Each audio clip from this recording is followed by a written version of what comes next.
हाथ उठा ले अपना।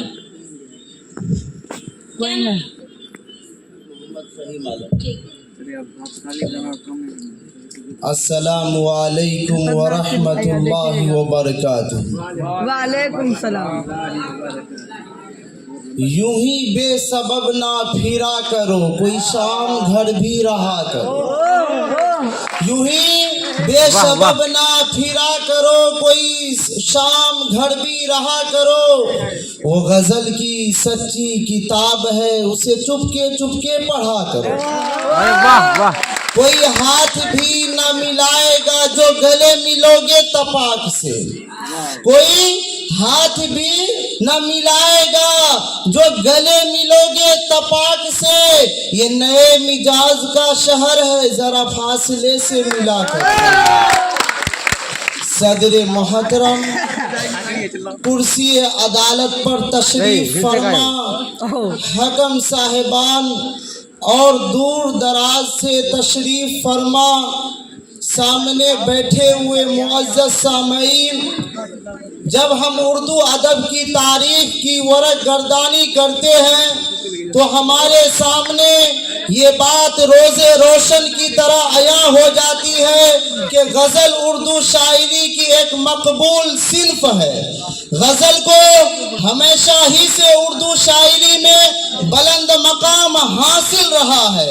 वैसे तो गज़ल में हुस्न व इश्क की दास्ताने रकम की जाती रही है, लेकिन गज़ल कभी भी इश्किया मज़ामीन तक महदूद नहीं रही, बल्कि उसमें जिंदगी की तमाम मसाइल को बखूबी बयान करने की कुदरत है।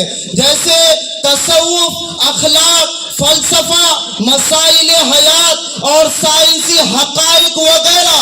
गोया कि अब ऐसा लगता है कि गजल का दायरा बहुत वसी हो गया, क्योंकि जमाना की जहां रविश बदली है वहां गजल के मौज़ूआत में भी वसाअत पैदा होती चली गई। सियासी, समाजी, मुआशरी हालात, अंदरूनी व खारजी वाक़ियात, मुख्तलिफ नजरियात व ख्यालात को गजल में समोया जाने लगा। इस तरह गजल की हुस्न और उसकी हैबत में जर्रा बराबर भी फर्क ना आया, बल्कि उसकी शान और बढ़ती चली गई। इस तरह गजल एक हमागीर सिन्फ की शक्ल इख्तियार कर ली। सामाईन मुअज़्ज़ज़ कुर्सी अदालत पर तशरीफ फरमा हकम साहिबान, उर्दू में गजल फारसी से आई है, मगर जरा गौर किया जाए तो अंदाजा होगा कि सिन्फ़े गजल का आगाज सबसे पहले अरबी शायरी में हुआ। अरबी में लिखे हुए तवील कसीदों के इब्तिदाई तमहीदी हिस्सों में, जिसमें ज्यादातर इश्क व मोहब्बत की बातें होती थी, वो गजल कहा जाता था। फिर रफ्ता रफ्ता ये शायरी की अलग सिन्फ बन गई और फारसी के शायरों ने इसमें ज्यादा रंगीनियां भर दी, यहाँ तक कि उर्दू में भी यही रंगो मिजाज रहा। और इस सिन्फ में शोहरा ने तबे आजमाई की और जल्द ही कामयाबी के झंडे गाड़ दिए गए।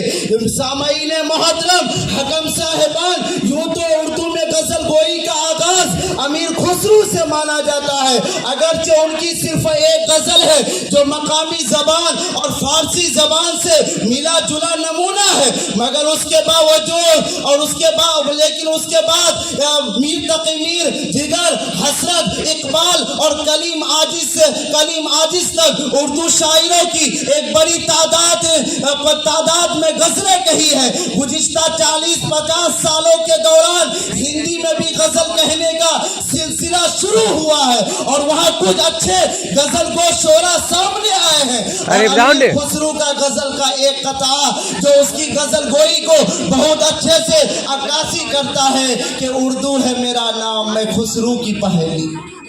उर्दू है मेरा नाम, मैं खुसरू की पहेली, मैं मीर की हमराज हूँ, गालिब की सहेली। सामईन मोहतरम, हकम साहिबान, आप जरा तवज्जो फरमाए, मैं आपको बताते चलूं कि गजल गोई की अहमियत का अंदाजा उस वक्त होता है जबकि मीर तकी मीर गजल के मैदान में सबसे ज्यादा कामयाब साबित हुए।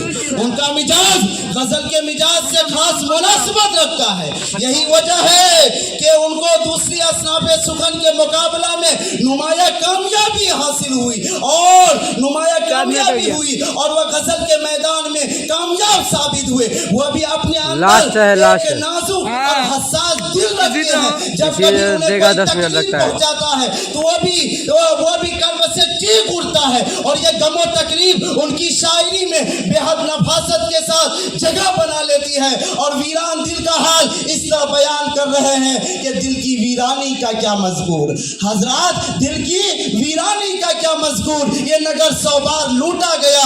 मीर को महबूब की खुली आंखों में शराब की नशा नजर आता है। वो उसकी नशेली आंखों के दीवाने हैं और इसी दीवानगी ने उनसे ये शेर कहलवाया है, मीर उनकी नीमबाज आंखों में, मीर उनकी नीमबाज आंखों में सारी मस्ती शराब की सी है। और उन्होंने यानी मीर तकी मीर ही ने अपनी महबूब की जुदाई पर ये शेर कहा, जब नाम तेरा लीजिए तब चश्म भरावे, जब नाम तेरा लीजिए तब चश्म भरावे, इस तरह जीने को कहां से जिगर आवे। सामईन मोहतरम, हकम साहिबान, मैं इसी चंद बात पर अपनी बातों को खत्म करता हूं इस शेर के साथ कि सलीके से हवाओं में जो खुशबू घोल सकते, सलीके से हवाओं में जो खुशबू घोल सकते हैं, अभी कुछ लोग बाकी है जो उर्दू बोल सकते हैं। वाह वाह, बहुत जलजलो आओ देखते